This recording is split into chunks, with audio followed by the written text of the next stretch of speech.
Okay, this begins our podcast. Welcome everybody. The main topic for today's podcast will be the struggles of marginalized communities during the progressive era. My name is Grace McHugh, and my special guest will be Nicholas White. Okay, Nicholas. So Nick and I are both taking the same history course, History 1302.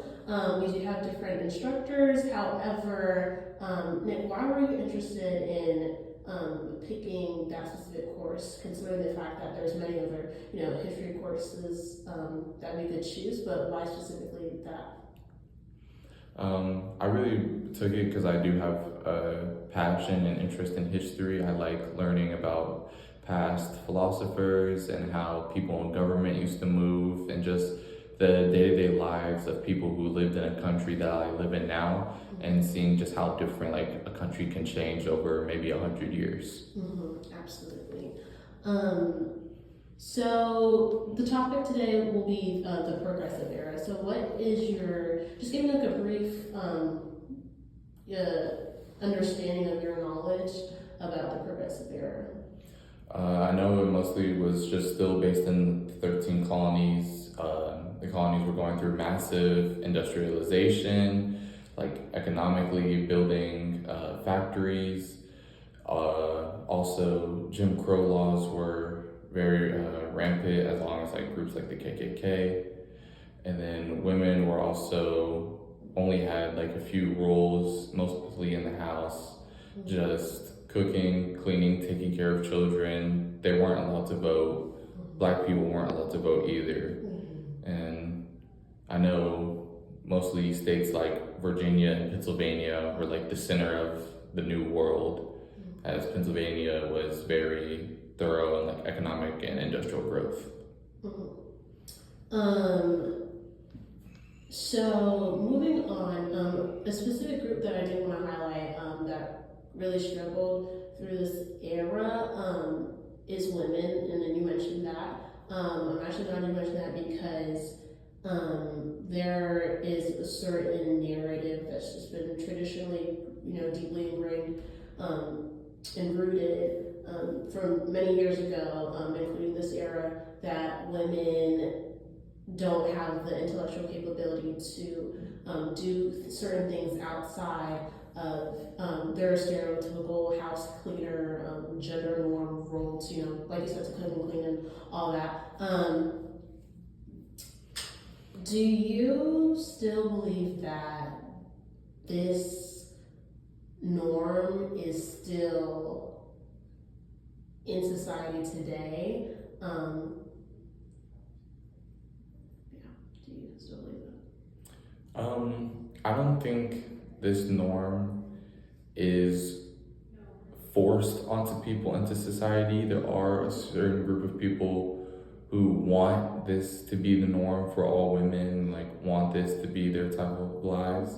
But in terms of is this the only role that women could play due to their lack of intellect? I definitely disagree. I think just the movements we've had in the 21st century, with all these great writers, all these great politicians, even great athletes, I think it shows that women and men are all equal on the same intellectual field.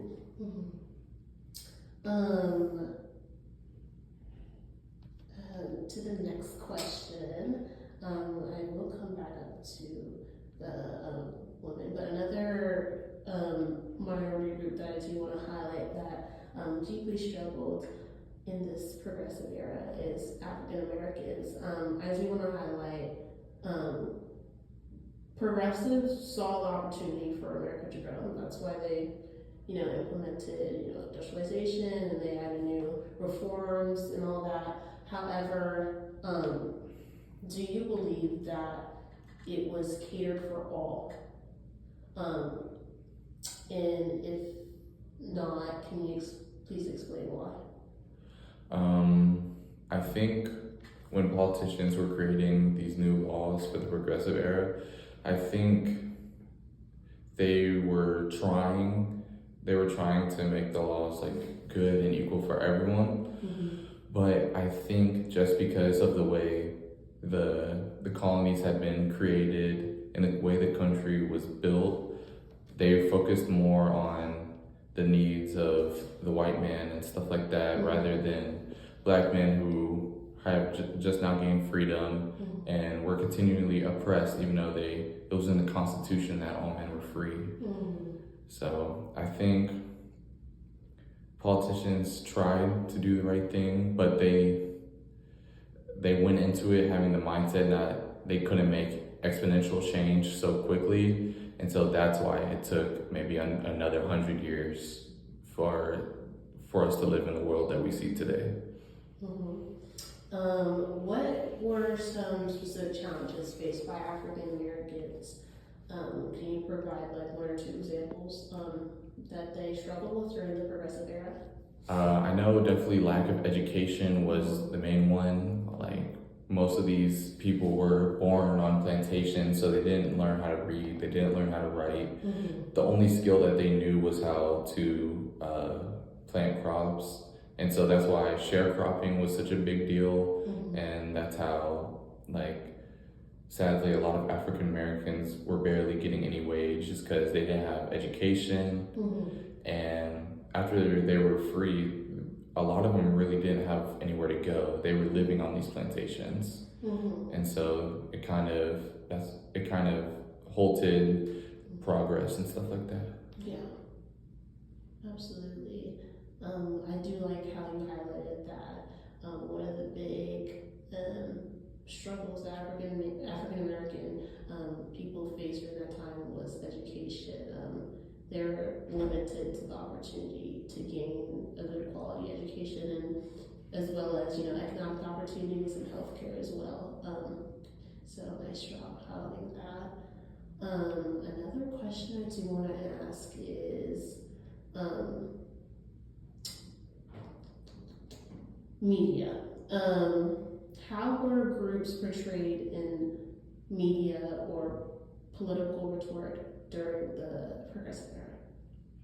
So with media, a lot of it was propaganda, like posters and things like that, because we didn't have social media, and the radio wasn't brought to America for a couple of decades later.